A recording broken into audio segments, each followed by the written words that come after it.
আলহামদুলিল্লাহ। আসসালামু আলাইকুম। ওয়ালাইকুম আসসালাম। বসো। খুবই সুন্দর প্রশ্ন করেছো। কিভাবে বুঝবো যে আমার ঈমান মজবুত? খুবই সুন্দর প্রশ্ন। আচ্ছা শোনো, ঈমান ঈমান শব্দের অর্থ হচ্ছে বিশ্বাস। কোনো একটা বিষয়ের প্রতি আমার ঈমান আছে, মানে ওই বিষয়ের প্রতি আমার বিশ্বাস আছে। এখন ওই বিষয়ের প্রতি আমার বিশ্বাস যত, আমার ঈমান তত মজবুত। তুমি মনে করো কখনো শক খাও নাই। কি খাই নাই? বিদ্যুতের শক বা ইলেকট্রিক শক। ও, এখন যদি তোমার হাতে একটা বিদ্যুতের তার হাতে দিয়ে আমি বলি যে তুমি এটা তামার অংশ ধরো, তুমি ধরবে? না। তোমরা ধরবা? না না, ধরবা না। এমনকি তোমাদেরকে জোর করেও ধরানো যাবে না, কারণ তোমরা শুনেছো যে এই শক খেয়ে অনেক মানুষ মারা গেছে। সে কথাকে তোমরা বিশ্বাস করছো, আর বিশ্বাসটাই হচ্ছে ঈমান। এই কথাতে কারো কোনো সন্দেহ নাই যে শক লাগতে পারে, নাও লাগতে পারে। আছে কারো সন্দেহ? না না না না। আরেকটা মেসাল দেই। মেসাল কি ভাই? চুপ থাক বেটা। চুপ থাকবে কেন? না বুঝে হুয়া করা যাবে না, জানতে হবে, বুঝতে হবে। মেসাল মানে হচ্ছে উপমা, উদাহরণ। বুঝতে পেরেছো? জি। এখন মনে করো আমরা এখানে বসে ঈমান নিয়ে আলোচনা করতেছি। হঠাৎ ওই জঙ্গল থেকে কয়েকটা সাপ আমাদের দিকে ছুটে আসছে। এখন কি তোমরা এখানে বসে থাকবে না ছুটে পালাবে? ছুটে পালাবে। কেন পালাবে? তোমাকে কি কখনো সাপে কেটেছে? তাহলে কেন পালাবে? কারণ সাপে কামড়ালে তো মানুষ মারা যায়। এই কথাটি তুমি শুনেছো। শোনার পর এই কথার প্রতি তোমার এত বিশ্বাস, এত যকীন হয়েছে যে তুমি কোনোভাবেই সাপের কামড় খাবে না। যেভাবে তুমি সাপের হাত থেকে নিজেকে রক্ষা করবে, ঠিক কিনা? তাহলে এক ওয়াক্ত নামাজ কাজা করলে 2,88,00,000 বছর আগুনে পুড়তে হবে। ওই কথা জানার পর যেভাবে তুমি সাপের হাত থেকে নিজেকে রক্ষা করেছো, ওইভাবে তুমি নিজেকে রক্ষা করো, তাহলে বুঝবে তোমার ঈমান মজবুত। আর যদি সামান্য গাফিলতি করো, তাহলে বুঝবে তোমার ঈমান দুর্বল। এই বিষয়ে তোমাদেরকে একটা গল্প বলি। একটা ছেলে ছিল, নাম রায়হান। যদিও তার আমল ততটা ভালো ছিল না, তারপরেও সে নিজেকে পাক্কা ঈমানদার মনে করত।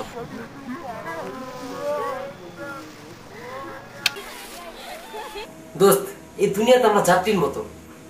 এখন যাত্রী যখন কোথাও যায়, কখনো গাড়িতে, কখনো রিক্সায়, কখনো পায়ে হেঁটে যায়, ঠিক তেমনই আমরা কখনো মার পেটে, তারপর মার কোলে কোলে, তারপর হামাগুড়ি দিয়ে, তারপর হেঁটে, তারপর দৌড়িয়ে, বৃদ্ধ বয়সে লাঠিতে ভর দিয়ে, অবশেষে খাটিয়ে চলছি। কোথায় চলছি? কবরে। আমাদের শেষ গন্তব্যস্থল কিন্তু ওইটা। আর সেই কবরে যেন আমরা সুখে শান্তিতে থাকতে পারি, তার জন্য চেষ্টা না করে আমরা দুনিয়ার সুখের জন্য চেষ্টা করছি। দুনিয়াতে একটা স্বপ্নের মতো। আচ্ছা শোন, একটা লোক স্বপ্ন দেখছে যে সে গুপ্তধন পেয়ে গেল, বস্তায় বস্তায় হিরে জহরত স্বর্ণ মুদ্রা। সে তো আনন্দে আত্মহারা। সে সবকিছু নিয়ে বাসায় আসলো, হঠাৎ তার ঘুম ভেঙে গেল।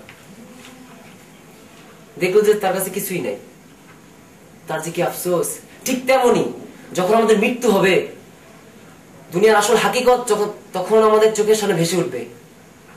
দুনিয়া যে একটা স্বপ্নের মতো, তখন তা বোঝা যাবে। আসলে দেখ, তুই আমি দুনিয়ার ডিগ্রি, টাকা পয়সার পিছিয়ে ছুটছি, এগুলো তো স্বপ্ন। ভেঙে গেলেই শেষ, মানে খতম। থাকবে শুধু আমার। এই মিজান, আম্মুকে চা বানাতে বলো তো। না দোস্ত, না, চা খাও না, চার কথা বলিস না। আরে কেবল তো আসলি, আম্মুর সাথে দেখা কর। চা না খেয়ে কোথায় যাবি? আরে তুই মসজিদে আসছ না যে? আসলে তো এমন একটা সময়ের মধ্যে দিয়ে যাচ্ছি, দম ফেলার সময় পাই না। তোরা তো জানিস IELTS করতেছি, বিশের ব্যাপারে দৌড়দৌড়ির মধ্যে আছি। তাছাড়াও আমার স্টুডেন্টের পরীক্ষা, আমি খুব বেজারের মধ্যে আছি। আর আগের মতো কি আর বন্ধুদের সাথে তোমাকে আড্ডা মারতে দেখোস? 2 দিনের দুনিয়ার সুখের জন্য এত কষ্ট করছিস, আর অনন্তকাল আখিরাতের জন্য কত কষ্ট করা উচিত বল? তার তো অবশ্যই। সবকিছুর উপর নেই ইমান, আর ইমান ছাড়া যে কবরে যাবে তার যে কি ভয়াবহ পরিস্থিতির সম্মুখীন হতে হবে তা আমরা কল্পনাও করতে পারবো না। দোস্ত, আমার ইমানের ব্যাপারে কোনো কথা বলিস না। তোদের মতো এই দাড়িটাই রাখতে পারি না, কিন্তু দোস্ত আমার ইমানটা একেবারে ফ্রেশ, কসম, কোনো ভেজাল নেই। তবে হ্যাঁ, মাঝে মধ্যে শুধু একটু ফজরের নামাজটাই মিস হয়, কাজে করে এলে দোস্ত। বিসমিল্লাহতেই যদি গলদ হয় তাহলে কেমনে? কিন্তু মসজিদে আয়, যে বেশি বেশি মসজিদে আসে তাকে ইমানদার বলে সাক্ষ্য দেওয়া যায়। আসবো রে দোস্ত, আসবো, চিন্তা করিস না, আসবেন ইনশাআল্লাহ। দোস্ত, উঠি, আজকে না। চাটা খেয়ে গেলে ভালো হবে দোস্ত। আজকে না। سبحان الذي أسرى بعبده ليلا من المسجد الحرام إلى المسجد الأقصى الذي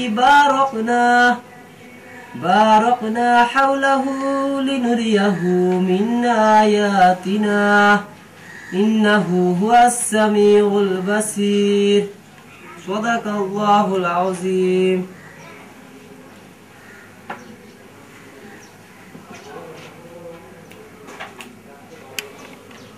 হাসান, এই হাসান,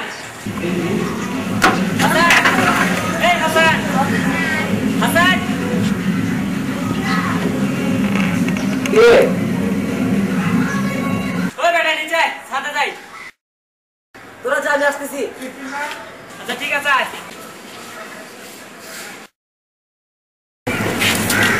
কিরে সাতটারে দিয়ে ঘর বাড়ি দিয়ে ভরে ফেলাইছ, এসে আড্ডা মারা যায়? এবার হইতে দে, সেটা মেয়ে গেল, বুঝছস? কি আব্দুল্লাহ, মন খারাপ কেন? কি হয়েছে? আর বলিস না, আব্বা যতক্ষণ বাসায় থাকে ততক্ষণ বকাঝোকা করে, তাই নামাজ পড়, কোরআন পড়, বই পড়, ভাল লাগে না। মাঝে মাঝে মনে হয় বাসা ছেড়ে চলে যাই, দূরে কোথাও চলে যাই। দূর বেড়া, এর লাগে মন খারাপ। আরে বাবা মা তো বকে, বাবা মা তো আমাদের ভালোর জন্য বকে নাকি? তুই নিজে সেটা বুঝিস? চুপ থাক বেড়া, সবসময় বেশি কথা বল। এই শরীফ একটা গান ধর তো।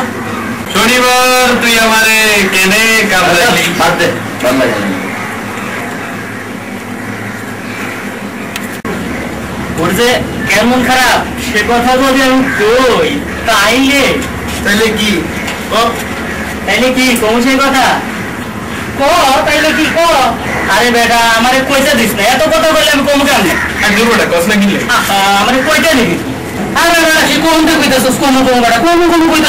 এই যে বেটা আবার কথা কইতাছস, এত কথা বলে কম কেমনে? গরমটা মেজাজ করবে না কিন্তু। এই